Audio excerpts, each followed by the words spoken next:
Assalamualaikum warahmatullahi wabarakatuh. Nama saya Putri Angelis Roma, NIM 2021-53078. Saya dari program studi Sistem Informasi dari kelas B Universitas Muria Kudus. Di sini saya akan membahas tentang materi transaksi bisnis. Transaksi bisnis.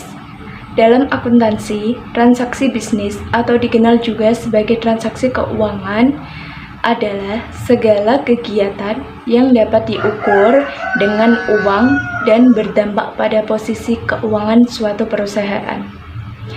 Misalnya, saya menjalankan sebuah bisnis dan saya menjual beberapa barang kepada pelanggan dengan harga 5 juta. Ini adalah peristiwa yang dapat saya ukur dari segi uang dan yang memengaruhi posisi keuangan bisnis saya sehingga ini masuk kategori transaksi. Demikian pula, jika saya membayar tunai 4 juta kepada penjual saya sebagai bayarannya, aktivitas ini juga merupakan transaksi karena memiliki nilai moneter 4 juta dan berdampak finansial pada bisnis saya. Selanjutnya, persamaan akuntansi. Persamaan dasar akuntansi adalah pondasi untuk semua sistem akuntansi. Faktanya, seluruh konsep dan kerangka akuntansi didasarkan pada persamaan dasar akuntansi. Persamaan dasar akuntansi menyamakan aset perusahaan dengan kewajiban dan ekuitasnya. Ini menunjukkan semua aset perusahaan diperoleh baik pendanaan dari utang atau ekuitas. Misalnya, ketika sebuah perusahaan baru dibangun, aset pertama yang dibeli berasal dari dana yang diterima dari investor atau dari pinjaman atau utang. Dengan demikian, semua aset perusahaan yang berasal dari kreditor atau investor disebut kewajiban dan ekuitas. Di sini ada persamaan akuntansi. Aset sama dengan kewajiban plus ekuitas pemilik. Aset adalah sumber yang dimiliki oleh perusahaan.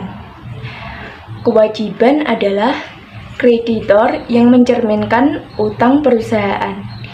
Sedangkan ekuitas pemilik adalah hak pemilik perusahaan. Jadi, ketika saya mau mengolah suatu perusahaan, di situ ada modal saya yang disebut hak pemilik perusahaan dan sumber modal yang lain. Bisa jadi itu adalah hutang di bank. Jika digabungkan, maka disebut dengan aset, yaitu sumber yang dimiliki oleh perusahaan. Selanjutnya, transaksi bisnis. Ini ada pengertian transaksi bisnis yang lainnya. Transaksi bisnis adalah peristiwa atau kondisi ekonomi yang secara langsung mengubah kondisi keuangan suatu entitas atau secara langsung memengaruhi hasil operasinya. Transaksi bisnis ini merupakan transaksi output dari suatu perusahaan. Jadi, misal perusahaan saya bergerak di bidang penjualan, dan akhirnya barang yang dijual ke konsumen itu merupakan transaksi bisnis. Seperti kalau kita misalnya berbelanja, misal di Indomaret atau Alfamart, saat membayar ke kasir, nah disitulah adalah proses transaksi bisnis. Nah, ini ada salah satu contoh. Tanggal 1 November tahun 2005, Chris Clark mendirikan perusahaan yang dinamakan Net Solution. Chris Clark membuka rekening bank atas nama Net Solution dan menyetorkan dana sebesar $25.000 ke rekening tersebut. Di sini disebut dengan aset. Aset kas masuk $25.000, ekuitas pemilik modal Chris Clark $25.000, investasi oleh Chris Clark. Jadi 25.000 uang Chris Clark yang masuk di sini ekuivalen dengan ekuitas pemilik. Selanjutnya, Net Solution membeli tanah senilai $20.000. Bayarnya itu dari uang yang $25.000 tadi. Nah, yang ini uang itu digunakan untuk membeli tanah. Jadi, di sini kas 25.000 yang digunakan untuk membeli tanah di sini berkurang 20.000 sehingga saldonya menjadi 5.000. Sedangkan di sini asetnya dia berkembang jadi dua, yaitu kas dan tanah. Tanah di situ bertambah 20.000 karena tanah itu bernilai 20.000. Asetnya masih tetap, tapi di sini 5.000 itu berbentuk uang dan 20.000-nya berbentuk tanah. Jadi totalnya masih 25.000. Dan transaksi selanjutnya, selama bulan itu Net Solution membeli perlengkapan secara kredit senilai $1.350. Maka di sini aset bertambah karena aset itu harta pemilik ditambah dengan hutang. Di sini kas masih 5.000, terus tanah 20.000 ditambah dengan utang yang baru yaitu 1.350. Jadi asetnya 5.000 ditambah 1.350 ditambah 20.000. Di sini ada ekuitas pemilik. Modal masih tetap 25.000 ditambah dengan utang usaha senilai 1.350 berbentuk perlengkapan secara kredit. Antara aset dan kewajiban plus ekuitas pemilik jumlahnya itu harus sama, harus balance. Oke, transaksi selanjutnya, Net Solution memberikan jasa kepada pelanggannya membukukan pendapatan sebesar $7.500 dan menerimanya secara tunai. $7.500 itu berarti pendapatan dan menerima secara tunai, sehingga saldonya di sini bertambah. Yang tadinya di kas itu 5.000, di perlengkapan 1.350 dan di tanah 20.000. Di sini jadi ditulis kas 5.000 ditambah 7.500 sehingga totalnya adalah 12.500. Perlengkapan dan tanah masih tetap. Kalau ini di total masuk ke sini. Nah, 25.000 ditambah dengan mendapatkan jasa sebesar $7.500. Ini adalah pendapatan jasa yang ini. Jadi 25.000 ditambah 7.500 yaitu 32.500. Transaksi selanjutnya, Net Solution membayar beban-beban berikut, yaitu membayar gaji karyawan sebesar $2.125. Yang kedua, membayar sewa sebesar $800. Terus utilitas $450 dan rupa-rupa atau lain-lain $275. Kalau itu di total itu sebesar 3.650. Dan yang kas ini 12.500 itu didapat dari yang sebelumnya. Nah, yang ini terus 12.500 ini dikurangi 3.650. Kenapa itu dikurangi? Karena semua ini termasuk pengeluaran, sehingga saldo di total hasilnya 8.850. Untuk perlengkapan dan juga tanah nilainya masih tetap. Sama dengan utang usaha masih tetap juga, yaitu 1.350. dan modalnya 32.500. Ini didapat dari slide sebelumnya. Dikurangi semua pengeluaran tadi dan didapat hasil yaitu 28.850.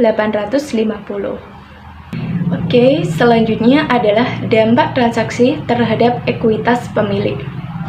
Semua transaksi bisnis dalam perusahaan itu akan senantiasa berpengaruh pada perubahan pada ketiga unsur persamaan dasar akuntansi, yaitu aset atau aktiva, kewajiban, dan juga ekuitas atau modal. Sebagai contoh, 1. Jika dalam perusahaan terdapat kenaikan aset, maka akan terjadi penurunan aset yang lain.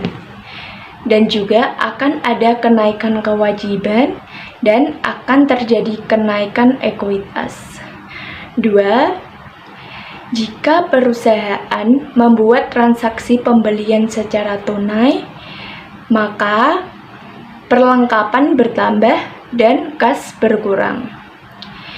Yang ketiga, jika perusahaan membuat transaksi pembelian secara kredit, maka perlengkapan akan bertambah dan utang usaha juga akan bertambah. Banyaknya pengaruh sebuah transaksi pada perubahan pencatatan akuntansi, maka akan berdampak pada berbagai macam laporan keuangan yang dihasilkan. Sedikit kesalahan pencatatan akan berpengaruh banyak terhadap hasil laporan keuangan.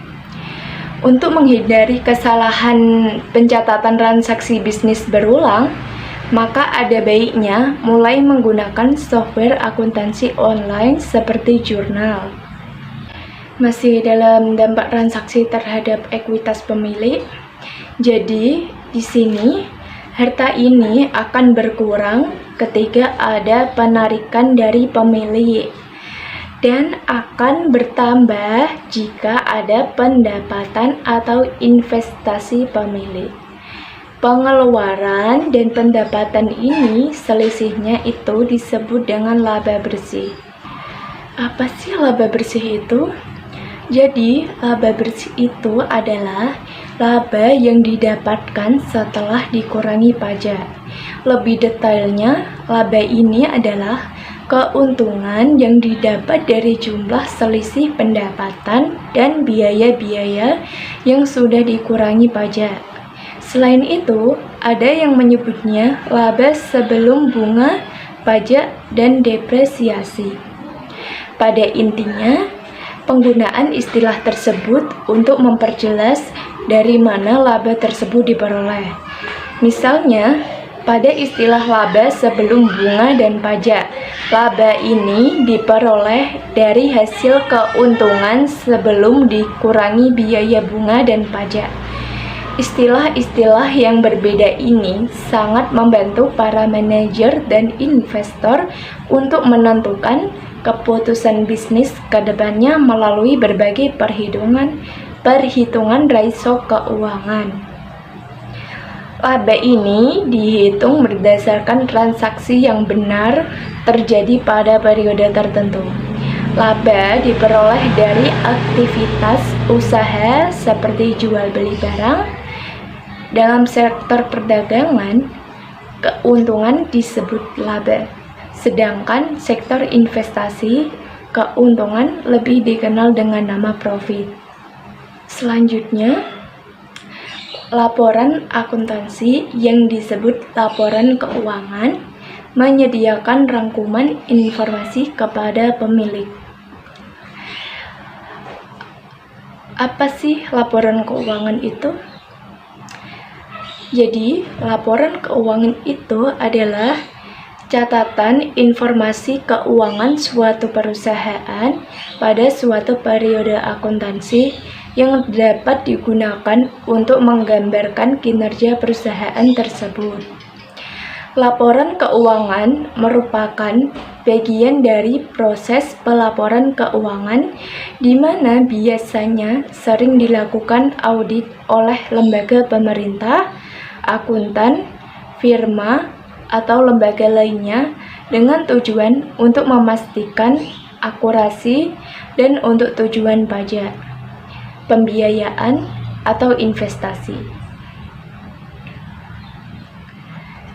Selanjutnya, laporan keuangan itu meliputi laporan laba rugi, laporan ekuitas pemilik, neraca, dan juga laporan arus kas. Laporan laba rugi yaitu rangkuman dari pendapatan dan beban selama periode waktu tertentu. Laporan ekuitas pemilik. Laporan ekuitas pemilik disebut rangkuman dari perubahan ekuitas pemilik selama periode waktu tertentu. Neraca. Neraca merupakan daftar dari aset, kewajiban, dan ekuitas pemilik pada tanggal tertentu. Dan laporan arus kas adalah rangkuman dari penerimaan dan pengeluaran kas selama periode waktu tertentu. Nah, di sini ada contohnya. Net solution, laporan laba rugi untuk bulan yang berakhir pada 30 November 2020. Di sini ada pendapatan jasa sebesar 7.500. Lalu beban operasi itu ada beberapa. Contohnya beban upah senilai 2.125.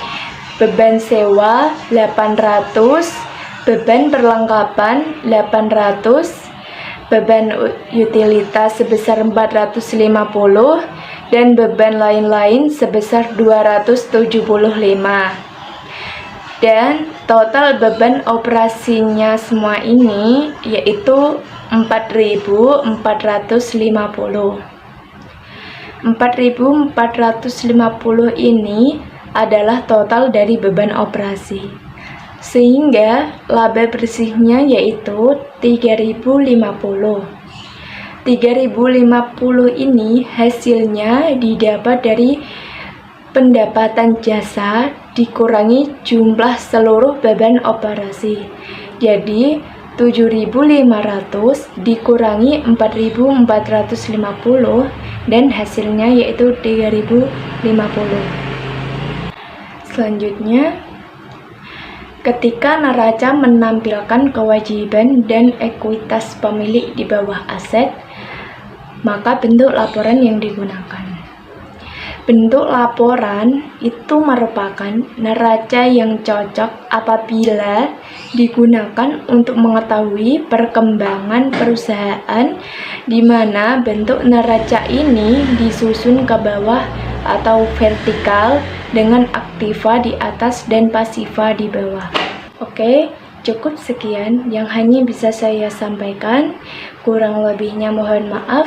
Terima kasih dan semoga bermanfaat. Wassalamualaikum warahmatullahi wabarakatuh.